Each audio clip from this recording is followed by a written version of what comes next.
Yo, hello guys, hari ini Mimin akan merekap alur cerita dari Donghua Huan Jiewang part ke-6. Sebelum itu, tak bosan-bosan Mimin mengingatkan kepada kalian untuk like, komen, dan juga share video ini kepada teman-teman kalian agar channel ini makin berkembang. Dan jangan lupa juga untuk subscribe dan nyalakan lonceng notifikasi agar kalian selalu menerima updatean video terbaru dari Mimin. Oke, tanpa berbasa-basi, masuk ke intro dan selamat menonton guys.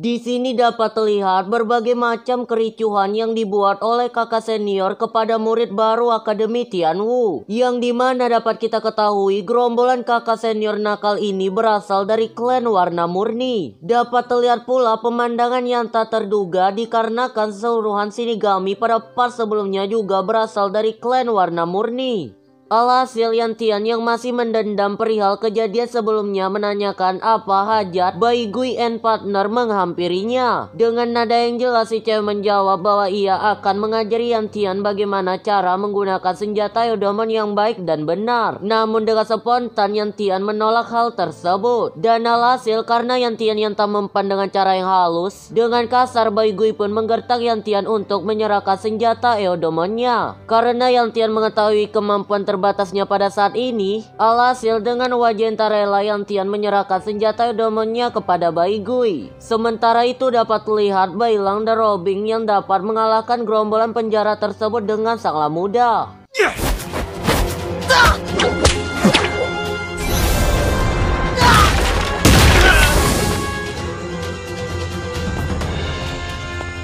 Beralisin kepada Lince, setelah para penjara melihat senjata Yodomon yang Lince miliki, dengan muka yang iba para penjara itu mengembalikan senjata Yodomon sampah tersebut kepada pemiliknya.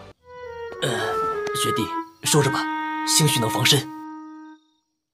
Beralisin dapat kita ketahui klan warna murni itu adalah organisasi kuat yang dibentuk oleh murid-murid Tianwu. Dan seluruh anggota dari klan itu merupakan orang-orang yang memiliki warna Yodomon murni. Setelah itu dapat kita ketahui pula Zifeng dapat mempertahankan senjata Yodomonnya dari penjarahan beberapa kelompok yang terjadi semalam. Ya, walaupun Zifeng harus kehilangan setengah uang jajan tahunannya. Kini dapat terlihat para murid telah berkumpul pada tempat diselenggarakannya kelas pertama. Dapat diketahui pada hari ini Tuan Douyin akan mengajarkan kepada para murid bagaimana agar mereka dapat mengeluarkan kekuatan Yodomon yang mereka miliki. Tapi sebelum itu Tuan Douyin menyuruh para murid baru untuk mengeluarkan senjata Yodomon yang mereka ambil di Si Feng Yu sebelumnya. Namun para murid terlihat kebingungan bagaimana mereka menjelaskan kejadian penjarahan senjata semalam kepada Tuan Douyin. Hingga pada akhirnya salah satu perwakilan siswa mengadu kepada Tuan Douyin bahwasannya senjata Yodomon yang mereka miliki telah dijarah oleh klan warna murni. Mendengar hal tersebut, Tuan Douyin pun menanyakan apakah ada di antara para murid baru yang berhasil mempertahankan senjata yang mereka miliki. 我的在，我的也在，我也是，我的也在啊。可毕竟有人被抢了。 Di sini dapat terdengar Tuan Douyin tidak akan membantu mereka mengambil kembali senjata yang telah dicuri oleh klan warna murni. Dikarenakan dalam akademi ini memiliki hukum jika kalian tidak ingin diganggu maka kalian harus jadi lebih kuat. Ya, intinya dalam akademi ini setiap siswa itu harus mandiri ya cuy, dan tak bergantung kepada orang lain. Beralisin kembali dapat terlihat Nona Feng yang memberikan surat kabar dari Lince kepada ibunya. Dan dapat kita dengar isi dari surat ini menjelaskan mengenai keadaan Lince di Akademi Tianwu pada saat ini. Ya, walaupun ada sedikit bumbu-bumbu kebohongan yang Lince tabur pada surat itu ya cuy. 环境也不错，吃的也很好，每天都能吃上肉，隔三差五还能加顿餐什么的。赶紧把小芳赶走。 大官人， Beralih sisi, kini para murid Akademi Tianwu sedang melatih keterampilan dan ketajaman insting mereka dalam menggunakan sebuah senjata. Tapi di tengah latihan tersebut, Tuan Douyin menyuruh para murid untuk berhenti sembari mengalihkan pandangan para murid menuju kepada Tuan Douyin. Dapat terdengar kini Tuan Douyin akan melakukan simulasi pertarungan antara para murid baru dengan Sui Zhang. Yang dapat kita ketahui, Sui Zhang ini merupakan juara kelas 2 pertempuran Yodomon 2 tahun yang lalu, bersama dengan partner di sebelahnya yang bernama Hue Li. Setelah melihat lebih saksama, para murid menyadari bahwasannya Wei Zhang dan Wei Li ini merupakan orang-orang dari klan Warna Murni, yang tentunya dan pastinya kekuatan Wei Zhang ini sangat kuat ya cuy. Dan oleh karena itu Tuan Douyin menyuruh Wei Zhang untuk tidak bersungguh-sungguh dan tidak melukai murid baru Akademi Tianwu. Setelah itu simulasi pun dimulai. Pada awalnya nih Yang Tianlai yang akan melawan Wei Zhang, tapi tidak perlu waktu lama dan hanya dengan menggunakan satu serangan saja dengan sangat mudah Yang Tian dapat dikalahkan oleh Wei Zhang. 一字寒山剑，亲手百足拳。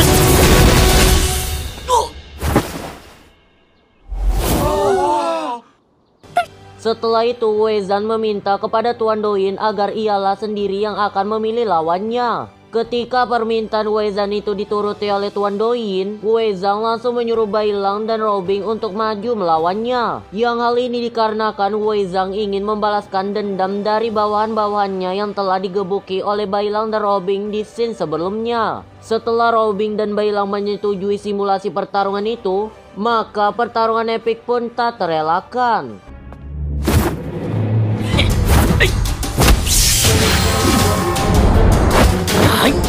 牵手百足拳。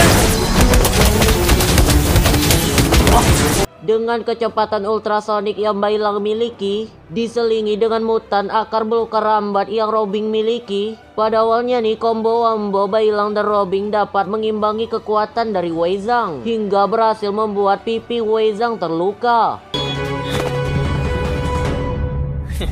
Yang dimana hal ini membuat para murid Akademi Tianwu yang menonton pertandingan epik tersebut sangat senang dan bergembira melihat keunggulan dari Bai Lang dan Robin. Karena sedikit jengkel mendengar tawa dahaga dari Lin Che dan Zifeng, Wei Zhang pun di sini menyuruh Lin Che dan Zifeng untuk maju melawannya. Jadi posisinya ini 4-1 ya cuy. Beralisin di sini Nona Wenhu memberitahu kepada Direktur Akademi Tianwu mengenai keagresifan yang ditunjukkan oleh klan Warna Murni. Tapi dapat terdengar Pak Direktur sama sekali tak memperdulikan hal tersebut. Beralih sisi kembali dengan sangat naifnya, Lin Che mencoba menahan serangan dari Wei Zhang dengan balok kayunya. Sangat-sangat gimana gitu ya. Dapat terdengar pula Lin Che di sini sangat bingung mengapa ia tidak bisa menggunakan kekuatan dari Raja Serangga. Alhasil Roh Ungu pun menjawab bahwasannya Lin Che belum dapat mengendalikan kekuatan dari Raja Serangga. Dan lebih baik Lin Che menggunakan senjata Eodomennya yang satu lagi. Ini berarti Lin Che punya 2 senjata Eodomen ya cuy. Kini dapat terlihat Bai Lang dan Robin yang telah kewalahan melakukan penyerangan tiada arti kepada Wei Zhang yang disebabkan seluruh serangan mereka dapat ditahan oleh tangan-tangan tak terhitung yang Wei Zhang miliki. Alhasil karena menyadari sesuatu, Bai Lang mempunyai ide agar ia dan Robin menyerang Wei Zhang dari sisi kanan dan kiri. Sementara itu Zifeng menyerang pada bagian tengah. Sedangkan khusus untuk Lin Che lebih baik ia bersembunyi saja.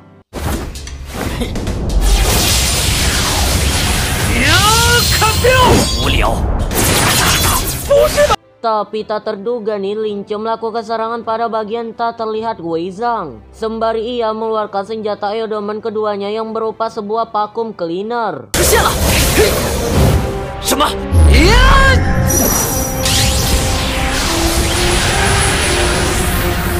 Yang dimana nih dapat kita lihat ternyata Wei Zhang ini punya 4 tangan ya cuy. Ya mungkin karena itulah yang membuat Wei Zhang memiliki serangan bertubi-tubi yang sangat kuat. Sementara itu dapat diketahui jubah Wei Zhang itu adalah senjata Eodomen. Fungsi jubahnya itu untuk menyembunyikan 2 tangan lagi yang Wei Zhang miliki. Setelah melakukan sesi simulasi tersebut, Tuan Douyin pun menyuruh agar Lin Che mengembalikan kembali jubah milik Wei Zhang. Dan dengan wajah yang sangat arogan, Wei Zhang pun pergi dari tempat tersebut. Beralih scene dapat terlihat kini Wei Zhang sedang menemui seseorang yang mungkin saja ia merupakan ketua dari klan Warna Murni. Sementara itu dapat diketahui pula tujuan Wei Zhang menemui ketua itu untuk menyerahkan sebuah batu meteor kepada ketua tersebut. Namun tak disangka batu meteor yang berada pada jubah Wei Zhang tiba-tiba menghilang. Dan karena tersebut Wei Zhang benar-benar meminta maaf kepada ketua tersebut. Sembari ia meminta beberapa kelonggaran waktu yang bertujuan agar ia dapat menemukan kembali batu meteor tersebut. 幻四，帮助息怒，帮助息怒！幻四知道硕士在哪儿，幻四马上把他找回来。Beralih sisi dapat terdengar kini gurumu menyuruh para siswa untuk membuat sebuah kelompok yang berisi 2 orang saja. Sedangkan untuk tugas mereka yaitu mencari 8 jenis bahan obat-obatan.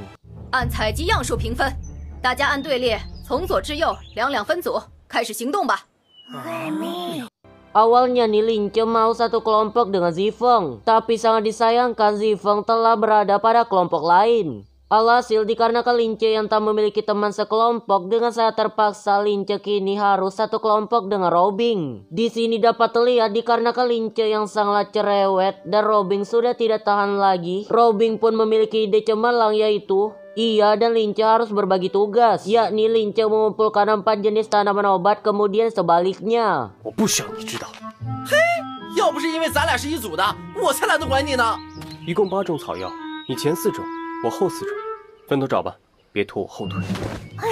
Beralih scene, setelah melakukan pencarian di atas pohon sana dan sini, kini Robin telah menemukan 1 jenis tanaman obat. Tapi ketika Robin ingin mengambil jenis obat lainnya di atas pohon itu, dengan tiba-tiba Robin kehilangan kesadarannya yang membuat ia terjatuh dari ketinggian. Yang alhasil karena hal tersebut luka fisik pun tak terelakkan. Melihat Robin yang terjatuh dan terluka dengan sifat pahlawan yang Lince miliki, Lince tak tinggal diam dan ia pun langsung menggunakan pengobatan tradisional yang diajarkan oleh ibunya, yaitu tanaman obat kunyah. 你别碰我！这么大个口子，很疼吗？忍着点啊，正好我这儿。你干什么？能止血的。 Namun bukannya berterima kasih, Robin malah merasa jijik dengan pengobatan yang Lince lakukan. Setelah itu mereka pun melanjutkan pencarian tanaman obat tersebut. Sementara itu dapat kita lihat Bailang yang sedang nangkring di atas pohon sembari mengawasi Lince dan Robin. Lanjut, 2 jam telah berlalu, kini para siswa menyetorkan penemuan tanaman obat mereka kepada gurumu. Namun dikarenakan insiden tadi, Robin hanya dapat mengumpulkan 1 jenis tanaman obat saja. Alhasil Robin dan Lince tidak akan lulus pada tes ini. Tapi untung saja dengan tepat waktu Lince datang membawa 1 goni tanaman obat di depannya. Hingga karena hal tersebut, Lince dan Robin lah yang mendapatkan nilai tertinggi pada tes ini. Dapat terlihat pula nih kini muka Robin udah mulai merah ya cuy, yang menandakan Robin sudah mulai suka kepada Lince. Dan Mimin ingatkan lagi bahwa Robin ini adalah cewek yang menyamar ya cuy, jadinya mereka nggak akan ngegay pada saat yang akan datang. 真是难走啊！嘿，我说过，跟我一组，保证最高分。哎，别乱吃，会灭，会拉肚子的。 Beralih scene, terlihat Zifeng yang sangat lesu dikarenakan Lince yang selalu berada di atasnya. Hingga tanpa sengaja hinggaplah Eldomer Mimi peri Lince di atas kepala Zifeng. Dan karena itu Zifeng tersadar bahwa di depannya ada gerombolan orang. Alhasil Zifeng pun langsung menuju ke tempat gerombolan orang tersebut. Dan tanpa sengaja ia melihat Lince yang sedang digepuki oleh orang-orang dari klan Warna Murni. Yang dimana dapat kita ketahui tujuan Wei Zhang and the Gang menangkap Lince untuk mengambil meteornya kembali. Wei Zhang menduga bahwasannya Lince lah yang telah menyembunyikan meteor milik Wei Zhang. Namun Lince di sini menjawab bahwasannya ia benar-benar tidak tahu apa yang sebenarnya Wei Zhang maksud. Alhasil karena hal tersebut Wei Zhang pun naik pital dan ia langsung mengebuki Lince. 真以为自己能打得赢我吗？上次我是给窦音面子。 今天就让你好好体会体会。完蛋了，楚小狗这下可惨了。 Alhasil karena tak memiliki pilihan lain sedikit pun, dengan sikap jantan dan gagah berani, Lince langsung mengajak Wei Zhang untuk berduel dengannya. Namun di sini dapat terlihat Wei Zhang hanya tertawa saja meladeni perkataan Lince. Karena melihat sebuah kesempatan, Lince pun memberikan sebuah kode isyarat kepada Zifeng. Setelah itu Zifeng pun langsung melakukan perintah dari Lince. Yang ternyata Zifeng disuruh untuk memanggil gurumu yang bertujuan agar Lince selamat dari cengkraman Wei Zhang. Karena melihat gurumu telah berada di sana, Wei Zhang pun pada akhirnya menyetujui ajakan dari Lince untuk one by one bersamanya. 请为我们公平裁定。我同意。如果你们都是自愿的，那好吧，双方可以尽全力攻击，但不能伤害同学性命，点到为止。 Kita beralih scene di tempat arena pertarungan. Dapat terlihat kini Lince dan Zifeng telah dalam posisi bersiap untuk bertarung. Dan ketika pertarungan telah dimulai, tanpa berbasa-basi Lince langsung mengeluarkan jurus utamanya, yakni melarikan diri dari segala masalah. Memang the best kali nih jurus ya cuy.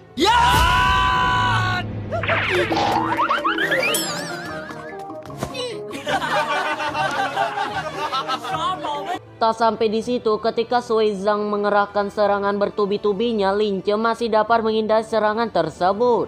Memang sih bener-bener hoki parah nih orang ya cuy. Bahkan dapat terdengar nih beberapa orang memuji kecepatan yang Lince miliki. Mungkin nih kalau Lince lomba lari, dia akan menjadi juara terus-menerus. Alhasil karena Lince yang terus-menerus menghindar, Wei Zhang pun kini mulai jengkel. Beralih sisi kepada Lince karena ia yang benar-benar terdesak. Akhirnya ia didatangi oleh Roh Naga Ungu, yang dimana Roh Naga Ungu mengatakan bahwasannya Lince belum dapat sepenuhnya mengendalikan kekuatan dari Raja Serangga. 你刚才说无法自由控制是什么意思啊？ 万处虫王的力量一直在你体内，但你还无法随心所欲的使用。 怎么才能用啊？ Alhasil Roh Naga Ungu menyuruh Lince untuk mengingat bagaimana ia dapat mengeluarkan kekuatan Raja Serangga pada scene-scene sebelumnya. Alhasil setelah ingat-ingat kembali, akhirnya Lince pun ngeh bahwa ia akan mengeluarkan kekuatan Raja Serangganya ketika ia dalam bahaya. 那就不要怪我了。你小看我！